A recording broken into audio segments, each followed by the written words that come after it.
estoy en pasaco. No, tío, pero por eso. ¿Tú sabes la gente que me pone por protocolo? Me tomo un gelocatil y me doy la cabeza. Esto es muy fuerte. Y estás con un café y ahí va y como si se hubiera fumado y... Iba como Rowling cuando escribió el séptimo. Como sobre los de cafeína, sí. Lo próximo es sacar a Minerva a McGonagall de la radio también, ¿eh? Sí, yo creo que al final ya que es lesbiana o algo así. Bueno, así la más seria. La parejita.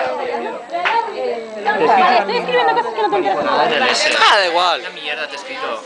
Va. No creo que sea peor que lo que me escribió Grace en el séptimo en Me lo he inglés. puesto cuando la tipa esta hace las dedicatorias a sus hijas. Cronista, que te lo pasen apuntado como con Rowling. Ya. Es que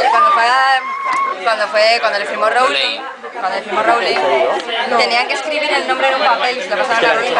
¿Qué me ha hecho? Tienes una sorpresa. ¿No lo has escrito? Ya, ese Donde dibujo pone las de dedicatorias a sus hijas. Lo he visto ahora. Yo también te he hecho dedicatoria. ¡Ya está!